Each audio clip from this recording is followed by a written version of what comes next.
PKH Desa Braja Kencana, Kecamatan Braja Selebah, Kabupaten Lampung Timur.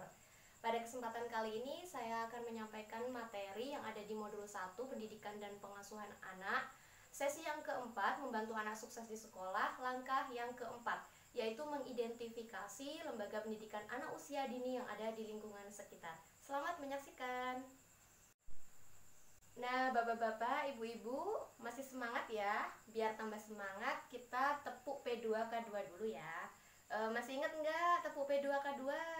Saya kasih contoh ya. Nanti saya minta Ibu Siti untuk memimpin teman-temannya tepuk P2K2. Jadi saya kasih contoh dulu ya. Tepuk P2K2.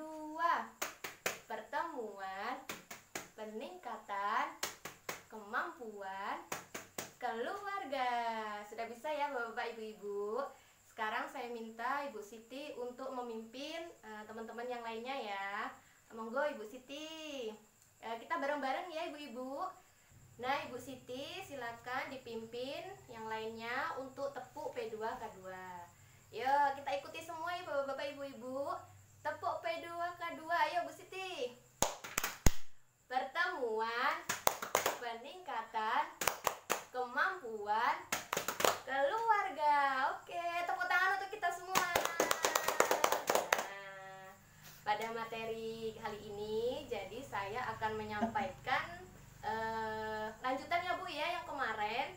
Jadi ini tentang mengidentifikasi sekolah pendidikan anak usia dini atau PAUD ya Bu ya, di lingkungan sekitar rumah ibu-ibu atau bapak-bapak semuanya. Nah, jadi bapak-bapak, ibu-ibu, ada nggak nih sekolah PAUD yang ada di sekitar lingkungan bapak-bapak, ibu-ibu? Silakan Ibu Wahyu untuk menyampaikan, ada nggak sekolahan di sekitar rumah Ibu?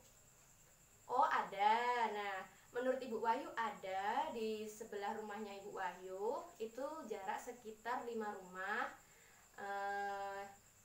Jarak sekitar 5 rumah namanya Pendidikan Anak Usia Dini Harapan Bunda. Kalau jarak sekitar 5 rumah itu lumayan deket ya ibu-ibu ya. Jadi bisa ditempuh dengan berjalan kaki. Itu di dusun mana Bu? Oh dusun 6 ya ibu-ibu, di dusun 6. Coba Bu Sri, itu ada ya kayaknya di dusun 2 PAUD. Agak jauh ya. Jadi ada juga di dusun 2, itu agak jauh PAUDnya. Bisa ditempuh sekitar 10 menit untuk naik sepeda motor ya. Nah ibu-ibu, pada kesempatan kali ini saya akan membentuk kelompok 4 orang. Jadi untuk ibu-ibu coba angkat tangan yang anaknya sudah masuk di PAUD sama yang belum. Jadi yang masuk di PAUD silakan Bu, tunjuk tangan Bu. Oh ada 1, 2, 3, 4, 5 ya Bu ya. 5 yang sudah masuk ke PAUD. Yang belum Bu, yang belum. Sisanya ya yang masih punya balita di bawah 3 tahun, karena masuk usia PAUD itu 3 tahun ya Bu, usia prasekolah. Nah, jadi kita bentuk kelompok yang ibu-ibu yang punya anak sudah masuk usia PAUD, silakan kita bagi rata, setiap kelompok harus ada ibu-ibu yang sudah punya anak usia PAUD sama yang belum.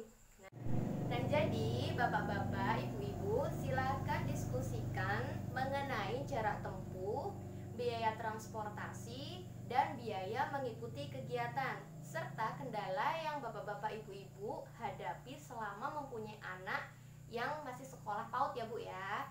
Saya kasih waktu 5 menit untuk berdiskusi. Kita bagi kelompok dulu ya Bu ya. Satu kelompok terdiri dari 4 orang.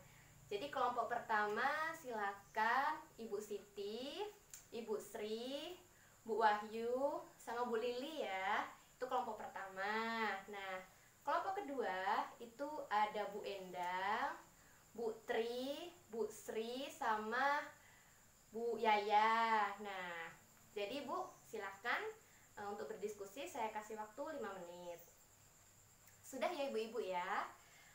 Silakan untuk kelompok 1 untuk menyampaikan hasil diskusinya.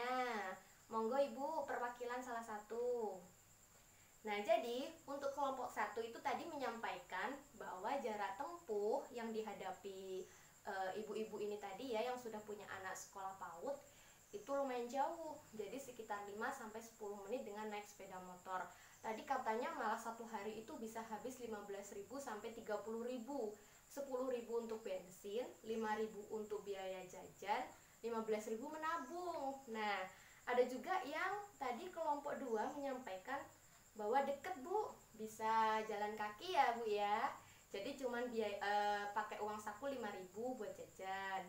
Terus ada lagi tadi yang menyampaikan kelompok 3 bahwa mereka itu jalan kaki plus bawa bekal dari rumah. Jadi tidak perlu memberikan uang saku ke anaknya. Nah, terima kasih kepada ibu-ibu, bapak-bapak yang sudah menyampaikan pendapatnya. Kita kasih tepuk tangan nih untuk kita semua biar tambah semangat. Oke, terima kasih. Nah, bapak-bapak, ibu-ibu, jika bapak-bapak, ibu-ibu itu mengalami kendala tentang biaya, maka salah satu cara untuk mengatasinya adalah dengan mengurangi atau menghilangkan kebiasaan jajan anak sehari-hari ya Bu ya. Bisa misalnya tadi dengan mengganti uang bekal, makan bekal, jajan. Jadi ibu-ibu bisa nih buat kreasi snack di rumah biar hemat. Selain hemat juga lebih sehat loh Bu, mengurangi uang jajan dan mengeluarkan uang jajan tersebut untuk membiayai keperluan agar dapat memasukkan ke lembaga anak usia dini. Untuk ibu-ibu yang anaknya masih di bawah 3 tahun, sebelum usia 3 tahun ya, itu bisa mengurangi uang jajannya Bu Ibu. Nah, jadi biar nanti kalau ketika anak-anak itu sudah usia 3 tahun, kita masukkan ke PAUD, kita itu punya biaya celengan ya Bu ya, untuk memasukkan anak-anak ke sekolah PAUD. Nah, ibu-ibu nanti akan lebih banyak belajar tentang cara mengelola keuangan keluarga itu saat sesi pengelolaan keuangan. Nanti ya Bu, setelah sesi ini ya Bu, nanti ibu-ibu sama bapak-bapak kita semua belajar tentang sesi pengelolaan keuangan.